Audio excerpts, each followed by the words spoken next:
vamos a ver un pequeño, digamos que repaso de lo que son operaciones en el conjunto de los números reales. ¿Listo? Entonces, pues, en este año pues solo vamos a ver operaciones de suma, resta, multiplicación y división.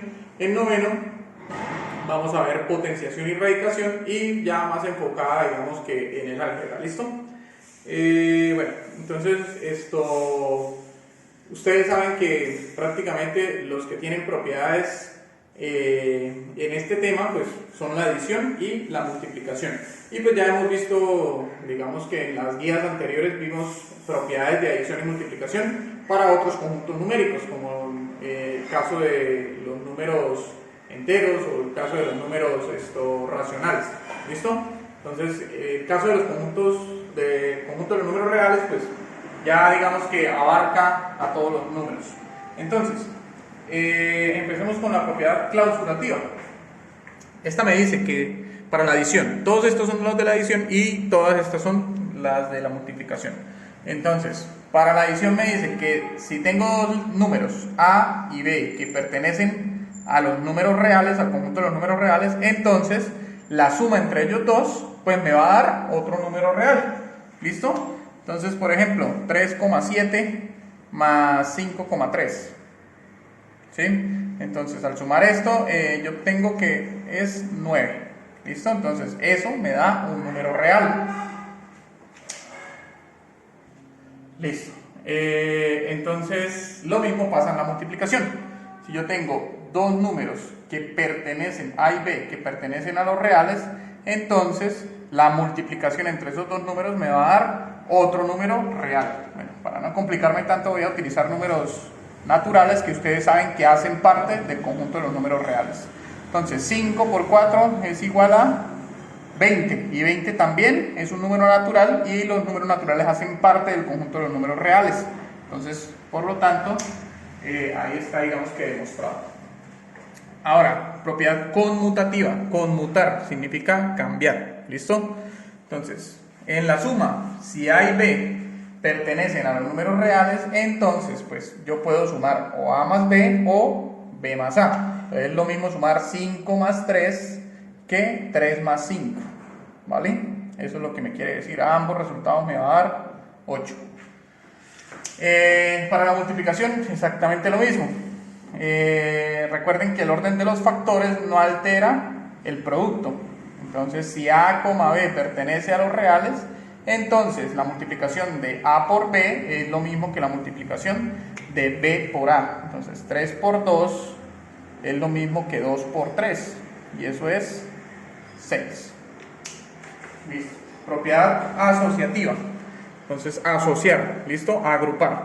Entonces, tengo tres números. Si A, B y C pertenecen a los números reales, entonces no importa si yo, digamos, sumo primero estos dos y luego le sumo el tercer término, es lo mismo que sumar los dos últimos términos y luego sumarle un tercer término. Entonces, por ejemplo, yo tengo los números 2 más 3 más 4 y sumo estos dos primeros. Entonces 2 más 3, eso me da 5. 5 más 4, eso me da 9. Entonces, si lo sumo de esta otra forma, 3 y 4, entonces 3 más 4 me da 7 y 2 más 7 me da 9. ¿Listo? Lo mismo pasa, digamos, que en la multiplicación. Entonces, si tengo tres números, A, B y C, y los tres pertenecen al conjunto de los números reales, entonces me da lo mismo multiplicar A por B y luego por C que multiplicar primero B por C y luego multiplicarlo por A. Entonces, lo mismo. 2 por 3 por 4.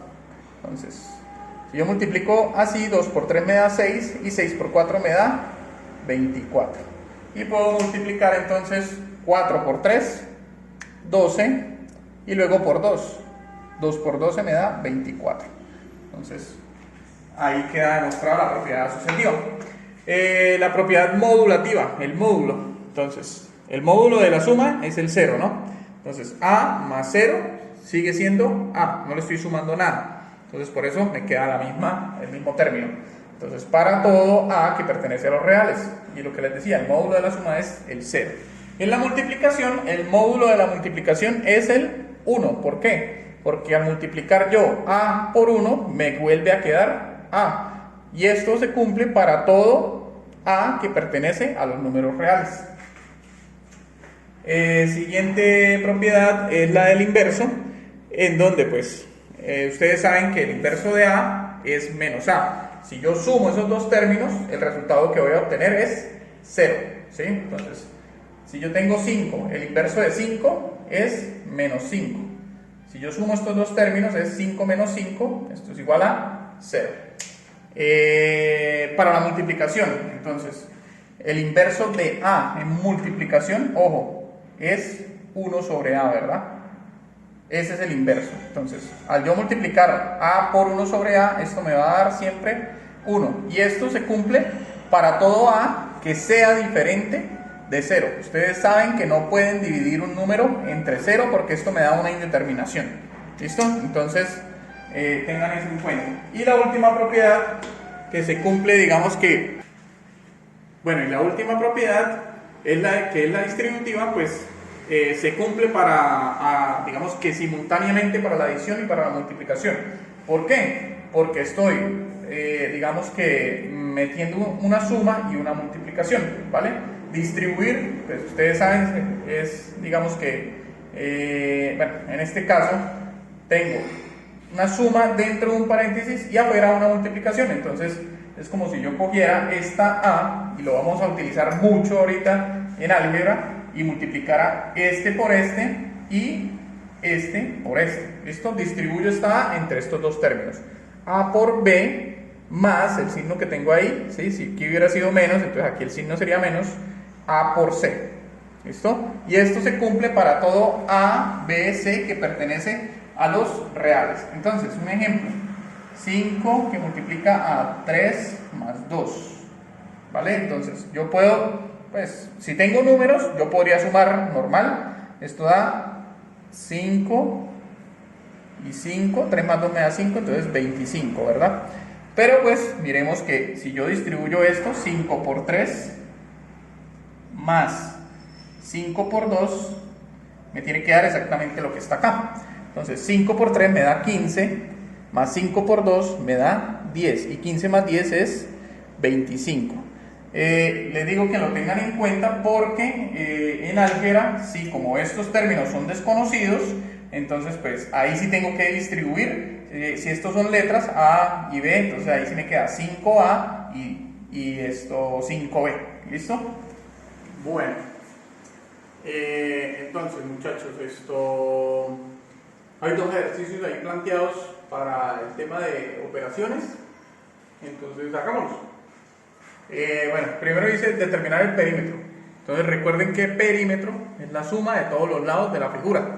Entonces me dice que es un rectángulo que tiene base 3 raíz de 2 y la altura es raíz de 2.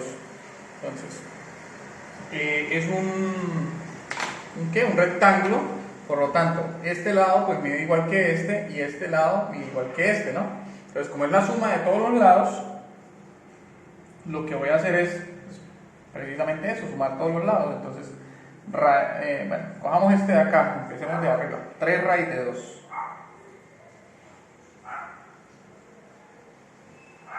más este de acá, raíz de 2 más este de acá, 3 raíz de 2 más este lado de acá que es raíz de 2. Listo, entonces miren que todos tienen raíz de 2, raíz de 2, raíz de 2 y raíz de 2. ¿Cuántas raíz de 2 hay acá? Pues 3, o sea, puedo sumar, mejor dicho, voy a sumar primero cuántas raíz de 2 hay. Entonces hay 3 raíz de 2 acá, acá hay una raíz de 2, entonces ya serían 4 raíz de 2, más 3 raíz de 2 serían 7 raíz de 2 y más 1 raíz de 2, entonces esto me da 8 raíz de 2.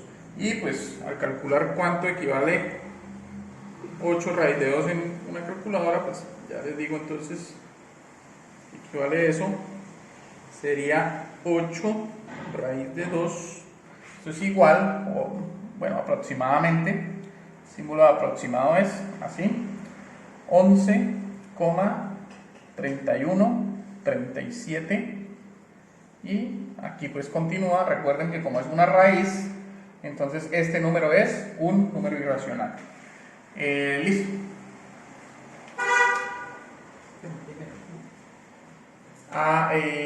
Bueno, no se les olviden las unidades, que son centímetros. Segundo, dice hallar la diagonal de un cuadrado del lado 8 centímetros. Entonces la diagonal puede ser o esta o esta. Esto todavía no lo he explicado, pero pues lo vamos a ver eventualmente en un taller futuro, próximo, de geometría, que hablemos pues del teorema de Pitágoras. Pero pues se lo voy a explicar acá por encima. Teorema de Pitágoras. Entonces, el teorema de Pitágoras pues va enfocado a triángulos rectángulos. Un triángulo rectángulo, recuerden que es uno en donde tiene un ángulo de 90 grados. Entonces, esto es un triángulo rectángulo, ¿sí? Acá se forma un ángulo de 90 grados. Entonces, tengo los catetos que digamos que se suelen nombrar como A y B, y la diagonal de ese triángulo se le conoce como hipotenusa. ¿Listo? Entonces, la ecuación del teorema de Pitágoras me dice que la hipotenusa al cuadrado, este valor elevado al cuadrado, es igual a la suma de los catetos también elevados al cuadrado, es decir, a al cuadrado más b al cuadrado. ¿Listo? Entonces, teniendo en cuenta esto, pues si se tienen dos datos, pues yo puedo hallar el tercero. Puedo tener la hipotenusa, puedo tener uno de los catetos, entonces puedo hallar el otro cateto. Si tengo los dos catetos, estos dos, pues podría hallar la hipotenusa. Esto entonces, pues de eso se trata más o menos, y pues tengo que utilizar el teorema de Pitágoras pues para hallar esta diagonal. Tengo este cateto y tengo este otro cateto. Entonces, utilizando el teorema de Pitágoras, tengo que la diagonal al cuadrado es igual al primer cateto, digamos que es este, 8 elevado al cuadrado, más el segundo cateto, que es este, que recuerden que es un cuadrado, entonces pues este lado pues mide igual que este, 8 al cuadrado. Entonces, la diagonal elevado al cuadrado es igual a 8 al cuadrado, esto me da 64 más 64. Diagonal al cuadrado es igual, entonces sumo estos dos términos, entonces esto me da 128. ¿Listo? Ahora, para eliminar este cuadrado, lo que tengo que hacer es sacar raíz acá, y como saqué raíz acá, entonces a este lado también debo hacer lo mismo para que se me mantenga la igualdad. ¿Listo? Entonces, esta raíz cuadrada elimina este exponente al cuadrado, entonces me queda la diagonal es igual a la raíz de 128. Y calculamos entonces, pues en una calculadora, raíz de 128, esto es igual a, espérenme a ver, 11,3137.